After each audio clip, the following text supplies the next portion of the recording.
EPS தரப்புல இருந்து பல்வேறு விளக்கங்கள் கொடுக்கப்படுது. இவங்க எல்லாம் கட்சிக்கு துரோகம் செய்தவங்க. ஓபிஎஸ் என்ன பண்ணார் தெரியல உங்களுக்கு. அதாவது என்ன பண்ணாரு, அவங்களுடைய கட்சி அலுவலகத்தையே சூறையாடினாரு.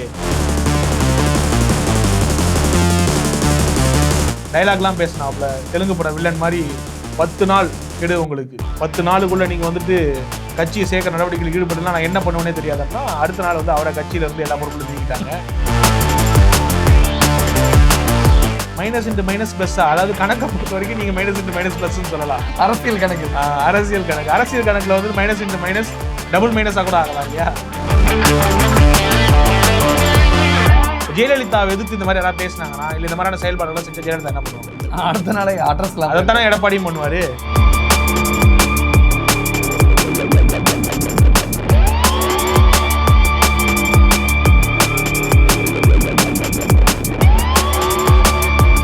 இந்தியா தமிழ் நேயர்களுக்கு வணக்கம். இன்னைக்கு இந்த வீடியோவில் எதை பற்றி பார்க்க போறோம்னாக்கா, நிறைய விஷயங்களை பற்றி நம்ம தொடர்ச்சியாக பேசிக்கிட்டு இருக்கோம். அந்த வகையில் நாட்டு நடப்பு அப்படிங்கிற நிகழ்ச்சியில் தொடர்ச்சியாக நானும் அருள்வரனாஸ் அவர்களும் சந்திச்சுக்கிட்டு இருக்கோம் உங்களை.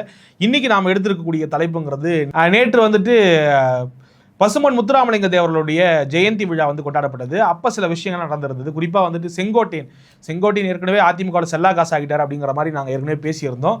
அவர் வந்துட்டு ஓபிஎஸ் கூட நேற்று சேர்ந்து பயணப்பட்டிருக்கிறாரு. அது என்ன மாதிரியான தாக்கத்தை ஏற்படுத்த பொழுது, எடப்பாடி அவர்கள் என்ன முடிவு எடுக்க போறாரு, அது என்ன கிரியேட் பண்ண போகுது அரசியல் களத்தை அப்படிங்கிறத நாங்கள் 2 பேரும் டீட்டெயிலாக டிஸ்கஸ் பண்ண போகிறோம். வாங்க நிகழ்ச்சி விட போகிறோம்.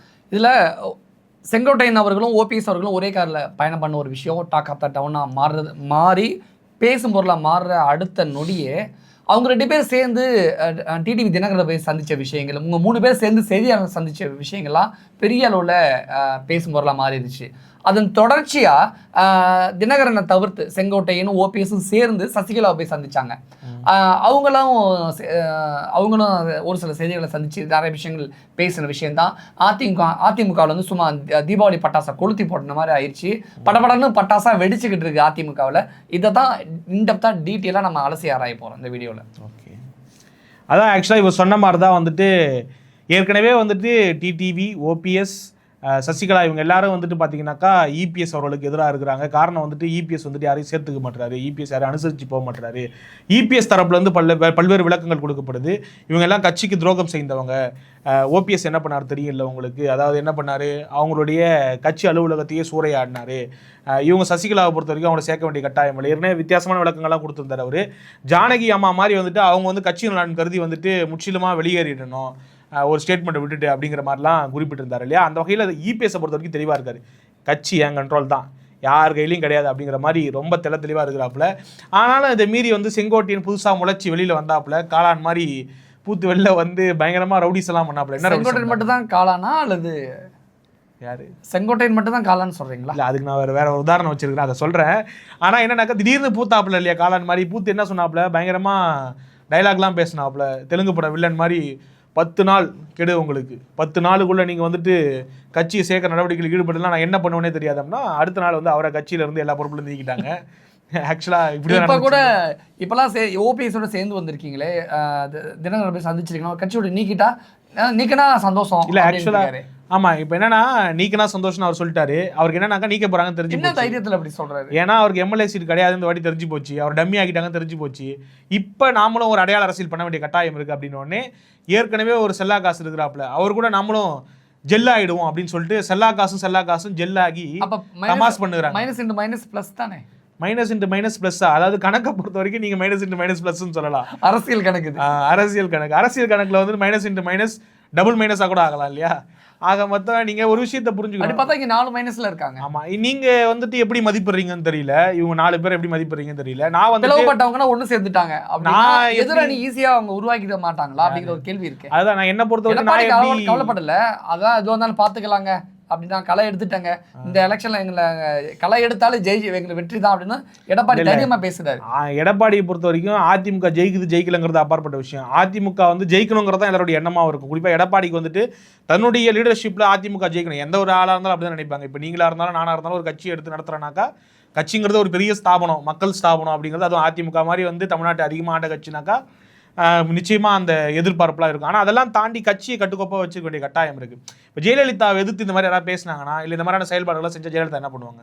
அடுத்த நாளே அட்ரஸ்லாம் அதைத்தானே எடப்பாடியும் பண்ணுவார். அப்போ எடப்பாடி நீங்கள் குறைவாக மதிப்பிட முடியாது இல்லையா? எங்கேயோ 18 வயசு வந்து ஒரு ஆள் வந்து கொடி பிடிச்சி மேலே வந்துட்டான் அப்படின்றதுக்காக நம்ம என்ன வேணா மேபி செங்கோட்டையின் கீழே வேலை பார்த்தா கூட அவர் இருக்கலாம். கோபியில் தான் அவர் இருக்காப்புல. ஒரு சேலத்தில் இன்னும் கூட சொல்லப்படுது செங்கோட்டையினால் அறிமுகப்படுத்தப்பட்டவர், அதாவது வளர்த்தெடுக்கப்பட்டவர் தான் இபிஎஸ் அப்படின்னு. அதுக்காகலாம் ஒன்றும் பண்ண முடியாது. இப்போ நீங்கள் ஒரு கம்பெனியில் வேலை பார்க்குறீங்க, நீங்கள் மேனேஜர் ஆகிட்டீங்க அப்படிங்கிறதுக்காக உங்களுக்கு கீழே வந்துட்டு நான் வேலை பார்த்தேன் அதனால் வந்துட்டு நீ மேனேஜருக்கான ரெஸ்பெக்ட் கொடுக்காம இருக்க முடியுமா? இப்போ நீங்கள் என்னோட ஒரு சின்ன பையன் மேனேஜர் ஆகிட்டான் அப்படின்னா மேனேஜர்னா மேனேஜர் தான். அதே மாதிரி பொதுச்செயலாளர்னா பொதுச்செயலாளர் தான். நீங்கள் எவ்வளோ பெரிய ஆளாவனா இருக்கலாம் கட்சியில். அப்போ அவர் கட்டுப்பட்டு தான் நீங்கள் நடந்தாகணும். உங்களுக்கு ஏதாவது பிரச்சனை இருந்தால் அங்கே போய் அணுகணும். ஆனால் ஒரு ஜேர்னலிஸ்டாக சசிகலா, தினகரன், ஓபிஎஸ், செங்கோட்டையன் 4 பேரும் ஒரே அணியில் வந்துட்டா அது அதிமுக டஃப்பான ஒரு இல்லை. நான் ஒரு ஜேர்னலிஸ்ட்லாம் தாண்டி நான் ஒரு ஊடகவியலாளர் அப்படிங்கிறதான் தாண்டி பொது பார்வையாளர்னா எனக்கு பொது பார்வை. ஆனால் ஒரு ஊடகவியலாளராக இதை பாருங்களேன். அதான் ஊடகவியலாளர்னு வச்சுக்கோங்க, இல்லை நான் ஒரு வாக்காளர்னு வச்சுக்கோங்க, இல்லை நான் அரசியல். அது எடப்பாடி தலைமையிலான அதிமுக பெரிய ஒரு டஃப்பான ஒரு. இல்லை என்னை பொறுத்த வரைக்கும் ரெட்டலைங்கிற ஆயுதத்தை கையில் வச்சுக்கிறவன் தான் தலைவன். அவன் தான் வந்துட்டு வீரன், மற்ற எல்லாரும் டம்மி பீஸு. என்னை பொறுத்த வரைக்கும் இவங்க 4 பேரும் ஜோக்கர். யாருனாக்கா சசிகலா, ஓபிஎஸ், வந்துட்டு செங்கோட்டையன், டிடிவி தினகரன். இவங்க 4 பேருமே வந்து ஜோக்கர். ரம்மியில் வந்துட்டு பார்த்தீங்கன்னாக்கா 4 ஜோக்கரும் சேர்ந்தாலும் நீங்கள் வந்துட்டு செட் அடிக்க முடியாது. 4 ஜோக்கர் தான் சும்மா தான் இருக்கணும்.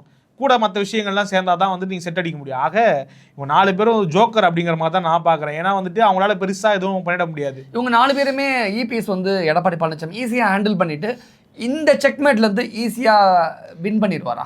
செக்மேட்லாம் கிடையவே கிடையாது. முதல்ல செக்மேட்டே கிடையாது. அவங்க முதல்ல ஆட்டத்திலே கிடையாது யாருமே வந்துட்டு. அதான் வந்து என்னுடைய பார்வை. என்னன்னாக்கா இவங்க வந்து சும்மா ஒரு சலசலப்பை ஏற்படுத்துகிறாங்க. ஆக மொத்தம் கட்சி ஆர்கையில் இருக்குது. கட்சி வந்துட்டு நீங்கள் பிளவுபடணும் அப்படின்னாக்கா நீங்கள் யோசிச்சு பாருங்களேன். ஓபிஎஸ் வந்து கட்சியிலிருந்து நீக்கப்பட்டு விட்டார். ஓபிஎஸ் வந்து ஆல்ரெடி வந்து வழக்கு போட்டு என்ன பண்ணிட்டுருக்காப்புல வந்து என் ரெட்டலை எனக்கு தான் சொந்தம், அதிமுக எனக்கு தான் சொந்தம் அப்படின்ற. அவருக்கும் கட்சிக்கு சம்மந்தம் இல்லை தெரிஞ்சு போச்சு. சசிகலா ஆல்ரெடி நீக்கப்பட்டாச்சு. அவங்க அரசியல் பண்ணுறதே வந்துட்டு ஆடிக்கு ஒரு முறை, அம்மாசிக்கு ஒரு முறை தான். ஜெயிலேருந்து வந்ததுக்கப்புறமே மொத்தமே அவங்க ப்ரெஸ் மீட் சந்திக்கிறது மட்டும் தான் அவங்க வேலையாக இருக்குது. அவங்களுக்கும் அங்கே பெரிய ஸ்பேஸ் இல்லை. தனி கட்சி ஆரம்பித்து தினகரன், அவருக்கும் அது சம்மந்தம் இல்லை. செங்கோட்டையன் கட்சியில் இருக்கிறாப்புல நீக்கமாக என்னன்னு நமக்கு தெரில, இன்றைக்கி அநேகமாக நீக்கம் அப்படிங்கிற மாதிரி பேசிக்கிறாங்க. ஆக இவங்கெல்லாம் நான் ஒன்றும் பண்ண முடியாது. நான் என்னன்னாக்கா பொதுக்குழுவில் இருக்கக்கூடிய ஆட்கள் வந்துட்டு பெரும்பாலான ஆட்கள் வந்துட்டு ஒருத்தவங்களுக்கு ஆதரவாக நிற்கிறாங்க அப்படின்னா மட்டும்தான் அங்கே கட்சி பிளவுக்கான சாத்தியம் இருக்குது.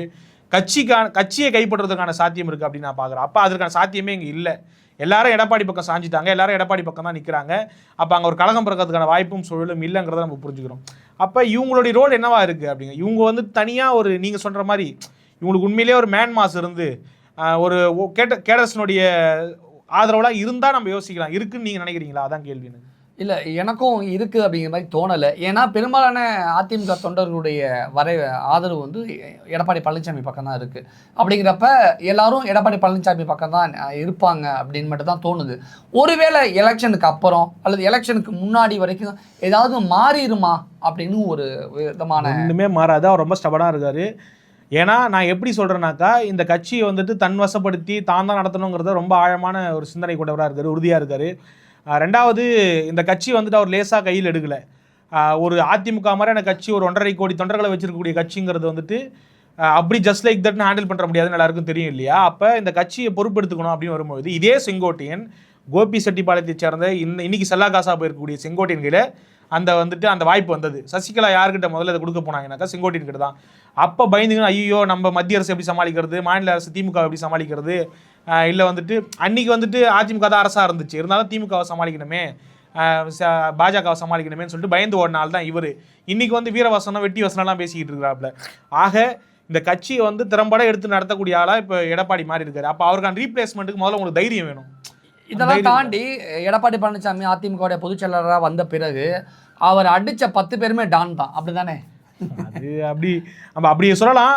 ஏன்னா வந்துட்டு அவங்க டான் தான் சொல்லிட்டு ஜோக்கர்னு சொல்லிட்டு அவங்க டான்னு சொல்லக்கூடாது இல்லை. என்னை பொறுத்த வரைக்கும் என்னன்னாக்கா இவங்க எல்லாரும் கீழேயும் அவர் வேலை பார்த்துருக்கு ஒவ்வொரு காலகட்டத்திலையும். இதை வந்து அதிமுகவுடைய இந்த ஃபைட்டை, இந்த சர்ச்சைக்குரிய விஷயங்களை, இந்த பிரச்சனையை பிஜேபி எப்படி பார்க்கும்? ஏன்னா பிஜேபி தான் முக்கியமான பிஜேபி. நான் என்ன சொல்றேன், பிஜேபி வந்துட்டு நிறைய அதிமுக விஷயம் தலையிடுதாடுதுன்னு சொல்றாங்க. என்ன பொறுத்த வரைக்கும் பிஜேபி எடப்பாடிக்கு சப்போர்ட் பண்றாரு. ஆனா அதுக்கு முன்னாடி அண்ணாமலை இருக்கும் பொழுது டிடிவி தினகரன் தான் நாகேந்திரனையே எடப்பாடி தான் வர வச்சிருக்காருன்னு எல்லாரும் பேசிக்கிறாங்க. அப்போ அதுதான் எடப்பாடியோட வலிமை. அப்போ ஒரு விஷயத்தை நீங்கள் புரிஞ்சுக்கணும், எடப்பாடி கிட்ட லிமிட்டை தாண்டி எதுவும் நீங்கள் பண்ண முடியாது. ஏன்னா இதே எடப்பாடி தான் 2024 பாஜக வேணான்னு புறக்கணிச்சாரு. பாஜகவுக்கு எவ்வளோ முக்கியமான தேர்தல்னு உங்களுக்கு தெரியும். அப்போ எடப்பாடி கிட்ட நீங்கள் வந்துட்டு ஒரு எல்லையை தாண்டி வந்து நீங்கள் தலையிட முடியாது. என்னதான் வந்துட்டு அவங்க வந்துட்டு பஞ்சாயத்துலாம் பேசி வச்சாங்க கொண்டாங்க ஆரம்ப காலகட்டத்தில் அப்படின்னாலும் கூட அவர் கட்சி மீது உறுதிப்பாடு உள்ள ஒரு ஆளாக இருக்காரு. ஆக மொத்தம் இங்கே அதெல்லாம் வேலைக்காகாது. என்னை பொறுத்த வரைக்கும் செங்கோட்டையை நீக்கிறது தான் வந்துட்டு அவருடைய ஆளுமை பண்பை திருப்பி வருது. எப்படி வந்துட்டு பொறுப்புகள் இருந்து தூக்கி வீசினாரோ எல்லாத்தையும் அடிப்படை உறுப்பினராக மாற்றினாரோ இப்போ அடிப்படை உறுப்பினர்லேருந்து நீக்கிறது தான் அவருக்கு சால சிறந்தா இருக்கு. அதை அவரே சொல்லிட்டாரு.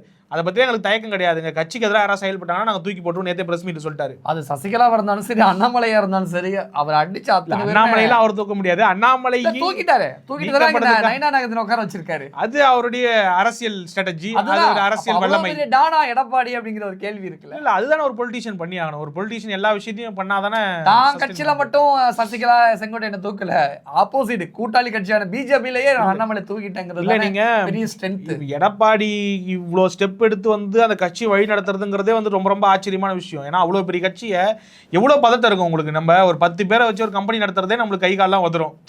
எவ்வளோ யோசிச்சு பாருங்க. 80 மாவட்ட செயலாளர், 80க்கும் மேற்பட்ட மாவட்ட செயலாளர், ஒன்றிய செயலாளர், எக்கச்சக்கமான ஒன்றிய செயலாளர், கிளை செயலாளர், அவ்வளோ ஆயிரக்கணக்கான கிளை செயலாளர்கள், இவ்வளவு பெரிய அந்த கட்டமைப்பை வந்து கட்டுக்கோப்பா வழிநடத்தி போகிறது. அத்தனை பிரச்சாரங்களையும் சமாளித்து வெளியிலேருந்து வர பிரச்சனை, உள்ளேருந்து பிரச்சனை, இத்தனை ஆண்டு காலம் ஆண்ட ஒரு கட்சியை கட்டி காப்பாற்றுறதுங்கிறது ரொம்ப ரொம்ப பெரிய விஷயம். அதை வந்து சிறப்பாக செய்கிறாரு. அதனால் வந்துட்டு இந்த மாதிரியான விஷயங்கள்லாம் பெருசாக இப்போ வந்து சும்மா கிரியேட் பண்ணிட்டு போகிறேன். நேற்று வந்தார் அவர் ஓபிஎஸ், இதுக்கப்புறம் காணாமல் போயிடுவார்.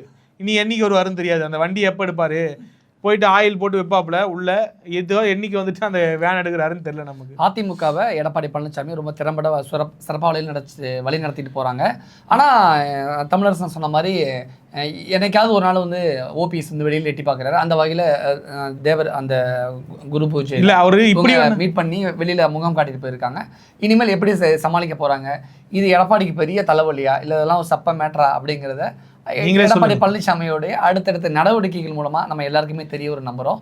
நிறைய விஷயங்கள் இல்லாம இல்ல என்னன்னா திறம்பட சமாளிக்கிறாருங்கிறத தாண்டி இவரை தாண்டி திறம்பட சமாளிக்கிறதுக்கு யாரும் ஆள் இருந்தா காட்டுங்க. அதிமுகவில் ஆள் இருந்தா காட்டுங்க. ஏன்னா இவ்வளவு சிக்கலை தாண்டி திமுக மாதிரி ஈஸியா லீடர்ஷிப் வந்து அவருக்கு டிரான்ஸ்ஃபர் ஆகலை. அதாவது கலைஞர் கையில இருந்து அப்படியே தட்டுல தூக்கி வச்சு யார்கிட்ட கொடுத்தாங்க, ஸ்டாலின் அவர்கள்கிட்ட கொடுத்தாங்க. அப்ப இவ்வளவு சிக்கலுக்கு மத்தியில ஒரு ஆளுமை பண்பு உள்ள ஒரு தலைவர் இருந்தாங்கன்னாக்கா அதிமுக தானே ஏத்துக்கு போய் தொண்டர்கள் தானே ஏத்துக்க போறாங்க. அது வரைக்கும் எடப்பாடி தான் தலைவர். அது வரைக்கும் இந்த மாதிரியான ஆட்கள் வந்துட்டு அந்த குறை கூடம் கூத்தாடும்னு வாங்கி தெரியுமா, அது மாதிரி ஆடிக்கிட்டே இருக்க வேண்டியது தான் அப்படிங்கிறத என்னுடைய பார்வை. ஒன் சைடா பேசுற மாதிரி கூட இருக்கலாம். அதான் இது ஆக்சுவல் சைடு. இல்லை இருக்கக்கூடிய ஃபேக்டை தான் நாங்கள் வந்து அலசி ஆராய்ஞ்சிருக்கோம். அடுத்த வீடியோவில் அடுத்த நாட்டு நடப்பை பற்றி உங்கள்கிட்ட நாங்கள் டீட்டெயிலாக விரிவாக நாங்கள் கலந்துரையாடுறோம். மிக்க நன்றி. தடவை.